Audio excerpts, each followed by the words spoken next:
the editor I worked with on both my movies, he said, I feel like I'm a session musician, like for a jazz star. Like I'm the guy who comes into the studio and helps you make the record.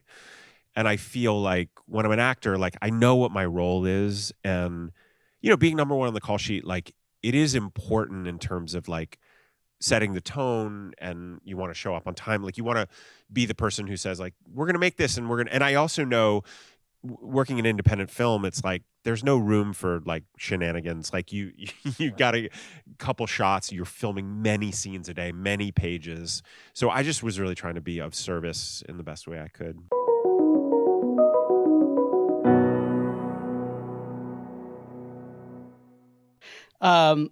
In researching this film, I discovered that Haroula Rose, one of her first real credits was one of your songs was on How I Met Your Mother. Is that right? Indeed, true.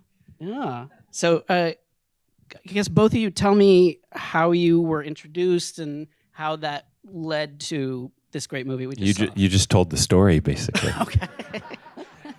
So I was on a show called How I Met Your Mother for a couple years, and there was a great music supervisor on the show who actually did the music supervision for both the films I directed. His name is Andy Gowan, and he knew that I was a big lover of music, so he would always make these sampler CDs every month for Carter and Craig, the creators of the show.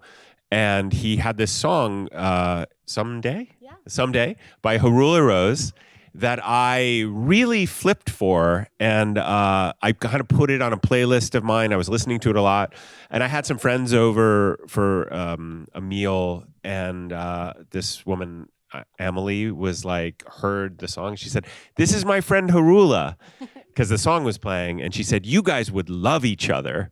So she put us in touch, right? Yeah. And then we could skip right to Spain. We hadn't met yet, but he went to Spain, and I was like, I'm going to hook you up. I lived in Spain. I was like hooking him up on these like blind friend dates in Spain. Every town I went to in Spain, I had a blind friend date set up by Haroula. And it was like, it's better to go to a foreign country and have like a local show you around. So every town I went to, they were like, "Any friend of Haroula's," that was Italian, but... And then by the time I got back, I was friends with all of Haroula's Spanish friends, but hadn't yet met Haroula. But this is like 2010 we put together. Yeah, we just figured this out. Yeah. So we've just been friends ever since. Yep. And it's all because she wrote a great song.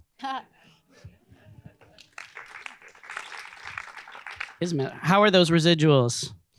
I mean, they're still coming in, so that's good. That's great. My brother had like a 15 seconds of a song on a sitcom, and it was like he still gets checks. It's crazy. And you made your directorial debut in 2010 with Happy Thank You More Please, and then followed it up with Liberal Arts 2 years later. I just want to know, having had that position before, when you're number one on the call sheet, how were you able to support a young director like Haroula to get her vision across the finish line? I feel like I have a real ability to compartmentalize like what my role is on set. And when I'm the actor, like I have my actor helmet on, and I wasn't really, I don't think unless you asked, like, do you like this shot? Like, I don't think I was like, let me teach you about directing, young Haroula. What I do think it helped with, though, was having empathy, like tremendous empathy for, when things are kind of not easy, Do you remember the crickets? Oh, yeah. We had to do this one shot at the end that like 1,000 times. And so I don't know. I just feel like you had a lot more empathy for situations that I think maybe people who haven't directed before could get impatient with, perhaps. There were a number of those, which was really cool. That you were just like, oh, hey, you just got it, which was awesome. I mean, I think it's almost like the editor I worked with on both my movies, he said, I feel like I'm a session musician, like for a jazz star. Like I'm the guy who comes into the studio and helps you make the record. And I feel like when I'm an actor, like I know what my role is. And, being number one on the call sheet, like it is important in terms of like setting the tone, and you want to show up on time. Like you want to be the person who says like, we're going to make this, and I also know working in independent film, it's like there's no room for like shenanigans. Like you got a couple shots, you're filming many scenes a day, many pages. So I just was really trying to be of service in the best way I could. And I love, Haroula trusted me with the role, and I trusted her that she knew what she was doing. And I also I loved the script, and I'm probably getting ahead of it, but like the way she cast it, I just felt like, okay, we could all relax. Like we're in good hands here. Oh yeah, you had nothing but pros in there, and I think you put it really well in an interview once. You said being an actor is like playing the violin, and being a director is being like the conductor. I stand by that. And even though it's speaking of how difficult an indie movie can be, even though it's mostly character interactions in the suburbs of Chicago, there are a lot of locations in this movie. Were there challenges in having so many kind of company moves in a relatively small indie like this? Well, I think the key is keeping everything as intimate as possible. So our crew wasn't huge, and a lot of it was favors, the restaurant, the boat, the other apartment. There's just a lot of places where we would have a lot of love. It's not New York or LA. People aren't burnt out on anything. People in Chicago are like, yeah, for sure, you could do it for free. It's just amazing. So there was a lot of that. And so I felt extremely lucky in that way. We got a lot of love with our locations, and moving around wasn't too bad.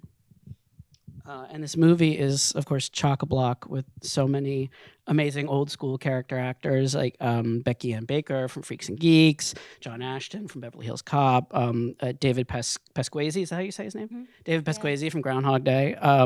But to me, Colleen Camp always pops because she's just such an iconic part of my childhood. Clue, Daryl, Apocalypse Now, Die Hard with a Vengeance, so many things. You only really had one scene with her, but what kind of energy did Colleen bring playing your agent?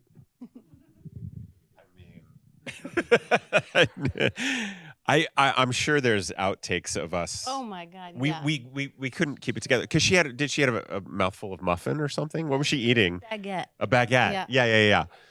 And I feel like as the takes went on, the more baguette went in each take. Yeah. So there was a lot more stuff coming out. She's a legend. I mean, it was pretty fun. Yeah. It's fun. I mean, I have this. I grew up, watching her in movies, and one of my favorite things about being an actor is you get to work with these people that you saw grow, and and it's just it's nice to feel like you I don't know, just got somewhere enough that you got to work with these people that it's very disorienting until you do it enough, until you can calm down around people. Like one of my early jobs was with Sally Field, and I was like, I couldn't put words together around her, and I've seen her since, and she's been lovely. But you get used to it, but it is a strange aspect of this job. My job too. I think the second interview I ever did professionally was Robert Towne. Whoa! So they just sat me in a room with Robert Towne.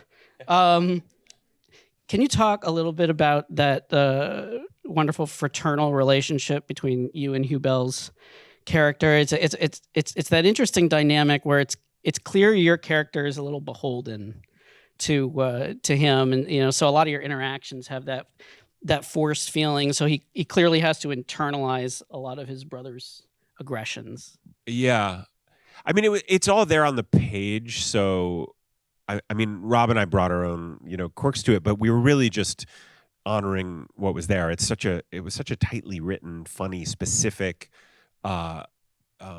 script, and Rob is he just comes in just guns a-blazing. I mean, he's definitely from more of a. I come from the theater, so I would say I honor the script a little bit more. Like the word is king to me. I don't come from. I mean, I did improv in college, but I'm not. If you cast me in your movie, I'm not going to let me show you how I could do this better than the one you wrote for a year and a half. I try to really honor. And Rob has no respect for the written word. No, what I'm saying is he comes in and he'll do it, but he'll also at the tail end of scenes, he's always throwing stuff out. Just, you know, I have my producer is also a manager, the guy who produced both my movies, and he knows someone who is a young actor who will not stick to a script. Like he's an improviser, so he's always just and he read a script for me once, and I said, "Wow, he really doesn't stick to the script." And he said, "Yeah, it annoys some people. I'll tell you who you don't want to do that for is Aaron Sorkin, because he came in for an Aaron Sorkin audition and just decided to kind of do his own thing, and he did not get the role." So I really tried to. I knew that I could trust this script, and I don't really want to work on things that I have worked on things that I've tried to be like, I can. The script isn't quite there, but maybe my powers as an actor, I can lift this over. Al Pacino told me something when we were working on Hunters. He said, I went through this phase of my career where I was taking movies that were like C+, and I was like, maybe I can make it like a B. And he was like, it was just a challenge for me. I think he was just trying to make money at that point. But he said, it never quite. If you don't have the script, it's really hard. Yeah. But Rob is just... He's a delight. I mean, he's a delightful person. He's very easy to be around. He's extremely hilarious. My wife, who's sitting here, we had been together for 6 or 7 months by the time this movie was, and I was going to meet her whole family like a week or two later at a kind of family reunion. I remember that. And Rob wrote out a pretty long list of these are the things you should say to her father to break the ice. And it was so hilarious and so, like, her father's a psychiatrist, and one of the questions was, did you ever want to be a real doctor? You know, like... So he's great fun, but he's also, like, very alive on screen. And I think in some ways our different styles actually work to our advantage. Yeah, very much so. I was going to say, so there's a funny... This is something you guys have in common, though. I wouldn't say that you're like improvising and making up lines and stuff, but I feel like at the end of, this was like a 5 to 7 take kind of movie all around. Sometimes we'd get it in a couple or 3, but sometimes it was just, why not get more? And I felt like there were these times where at the end of it, this was always so cool, and how, using the music analogy, like, your instrument so well, and you'd be like, oh, I have this one other thing, this one idea I want to try. And it was always amazing. And it was always like the last one where we'd already gotten all these great dynamic takes, but then you were like, just this one other thing I want to try out. And it was awesome. And Rob would sometimes he wouldn't like front load it with the improv, but he would always at one point be like, hey, I want to do it exactly how you have it. And it worked out really well. And while editing, I was just marveling at how my wonderful casting choices. No, but it was great because you guys were bouncing off of each other a lot, and it was awesome. And it actually made editing in a glorious way very challenging because there was so much good material. This is like everyone's best, most desirable wish. So it was really cool. I have a thing, I think, for the first 2 takes, I have to do it the way my mind tells me it's supposed to be done, or the way I think you think it's supposed to be done. And then if I feel like I get those, then I get more adventurous. Yes. And I'm like, well, let's try something else, or I find, this is another thing, sorry to drop Al Pacino's name too much, but I did this series with him, Hunters, for 2 seasons, and he always loved when, like, things went wrong. Like when props got knocked over, like he came really alive because he's always looking for the thing that feels the most real. And like in the theater, when you watch something go wrong, you can feel the audience go, okay, here we go. Like something's really happening right now. And I think on film, you're always looking for like the Brando putting on the gloves and on the waterfront. Yeah, I mean, some of that, I'm sure that would have annoyed me if I was working with him. But a lot of it is like you're just really looking for the most electric, real kind of thing. And when something real happens, when an accident happens or a line is said in a different way, like the camera's really catching all of that. Yeah. And once you have it, which makes film such an exciting medium to work in. Totally. My favorite line of Hugh Bell's is when he's like, but Dad, they're not casting Americans in Westerns anymore. I love that too. That's great. Was that you or is that Rob? It was this very specific line that I remember while we were editing, some people like didn't get it. And it was like, no, we're fucking leaving that in because everyone who's an actor is going to get that. I want to get a little more specific into the character of Graham Landry. Like, this is an Arrested Development movie, and there have been a lot of those. Like, sometimes they're called man-child movies. If you're being polite, they're late coming-of-age movies. Knocked Up is a great one. Frances Ha was like the female version. Your former co-star Jason Segel did Jeff Lives at Home, which had the same kind of brother dynamic. What were some of, this is for both of you, what were some of the sort of cliches of the stunted male movie that you wanted to avoid? Well, I really was excited about making a fight look really stupid and dumb and sloppy as they are in real life. You know, there were never going to be like fake punch noises or anything was going to be slick. You know, it was like supposed to be kind of moronic and funny and real. So that was exciting to do a fight scene that's like kind of an anti-fight scene. But honestly, Colby, my co-writer, and I, he's an actor. So we met because I cast him in my first film. And then I just had this instinct, oh, we should write something together. And it turns out that he has written a lot, and I had no idea. And we had such fun writing this. And we went from concept like, oh, let's talk about masculinity and femininity, and how do we talk about toxic masculinity in a way that's like not overly righteous or, you know, preachy, but that it's ever present in all these subtle ways, and like John Ashton's character and all these comments that just seem like nothing, but they're always there. And how do we do that and look at it and kind of make it funny? And also, how do we show this woman's trajectory in that story? And so it was creating these parallels, like Graham and Sue on a kind of parallel journey, and then Roy and like on their own little coming of age, hopefully wake up story. You know, slow to wake up. I don't know that I ever thought of it as like a stunted male story.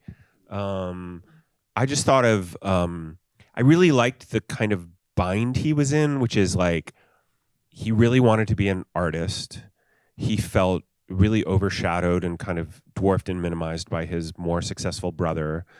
And he also was in, I really like, I think I told Haroula this, that like, I think a lot of movies don't talk about economics. And it's actually a problem because it's like, who's not dealing with economics? Who's not dealing with like, weird situations around like, should I stay in this job, or I want to leave this apartment but I can't afford another apartment. Like these are very human things, and they're very character revealing. Like what's a character's relationship to money? I think we used to talk about that in grad school. Like it's a good question to kind of ask yourself, like if you're grounding yourself in character in the scene, in the script. And I just liked that he was living in, it was their like childhood home, but Rob owned it, right? Right. Well, yeah, there's lots of layers there of the house being this like triggering thing, like going back to childhood, and like what deep-seated things aren't being handled yet. Right. And there was something I found very compelling about, okay, I'm basically living here for free. I'm the janitor / landlord.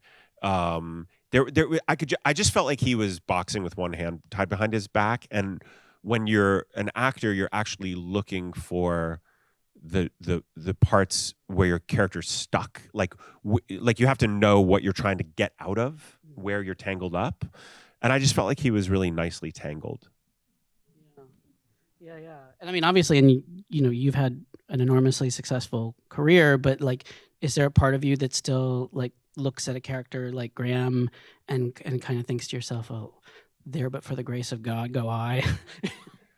I actually watched the trailer today just to remind myself what the movie was.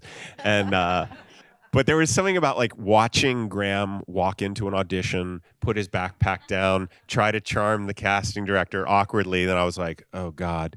Like you didn't have to give me a single note. It's true. That was funny. I remember that conversation actually. You were like, it's good I have 10,000 hours. Like I know how to walk into an audition room and be nervous. Like I was more channeling on some level like the younger version of me. But I it's very easy for me to access the part that's like, I hope I get to be a professional actor. Like that part of me is still very alive, even though I have enough years of doing it to be like, it's okay. You know, it depends on the day, you know, how I feel, but yeah. Yeah. I don't know if you guys know this, but actors are extremely secure emotionally. I recently wrote this, not to be too self-promoting, I recently wrote this giant book about David Lynch's Dune, and transcendental meditation wound up being a big part of that, especially when I spoke to David and also to actors who do TM like Ben Foster and Alicia Witt. And I'm curious how your TM practice kind of collided with playing a character like Graham, who's very off-center, is in many ways afraid of looking too deeply within himself. In other words, like, does you being centered make it harder or help to tap into a character like that? It's such an intense question. I think being centered helps you play any character better. So this is something that I really learned at NYU and in grad school, is like, if you're going to play a highly anxious, tightly wound person, your body has to actually be relaxed. So you have to be very limber and loose to kind of access that. It's always, relaxation is always going to serve you no matter what state of peak, is that the word, like, you're in. I think in some ways Graham is like, if I hadn't had the courage to leave the Midwest and I never did TM and I didn't have a couple of different things happen to me, or a couple breaks and a couple of intuitions about where I should head. I mean, he's someone to me that I was like, you might want to look into some meditation, Graham. Like, I think it would serve him. Right. Yeah. I've tried it, but I have 2 young children, so the idea of That's telling not a my good wife excuse. I have to go. I tell my wife I have to go channel my energies for 20 minutes twice a day. You have to get a teacher, by the way. You can't just do it without. I know. I have major FOMO. And you're from Chicago, yeah. Can you? If you've never worked on a movie, it's like every city you work in has kind of its own flavor. Can you talk specifically about how filming in Chicago is different than filming in New York or LA? Well, it feels really, there's just a lot that feels a little easier in some ways, because like I said earlier, you get a lot of people who just really want to help you. And I'm not saying you don't get that here or in LA also, but it does feel a little bit like a novelty still, and people are really excited. I mean, this was the first location where that 2-flat, the 2-story apartment, that was probably the first time ever that somebody was like, thank you for making my place better. Like, we improved his house, and he kind of left a lot of stuff in there that we did. So it was just very sweet. And there's a lot of kindness and grace. And also, I grew up watching all kinds of movies and being so proud when something was filmed in Chicago. So it's kind of cool to be part of that legacy. I mean, obviously it's not like a huge movie, hopefully yet, what it's like a small film about a family, and it's just really nice to show something that's grounded in a place that feels really grounded, I guess. Like, his character makes sense to me being from there, like, there's this Midwestern attitude of like, so when are you going to move back? Like, you moved to LA or you moved to New York, so like, when are you coming back? Like, people still ask me that all the time. I've moved away like 20 years ago. Did my being from the Midwest factor in? Yeah, Yeah, for sure. This just occurred to me. Yeah, 100%. Yeah.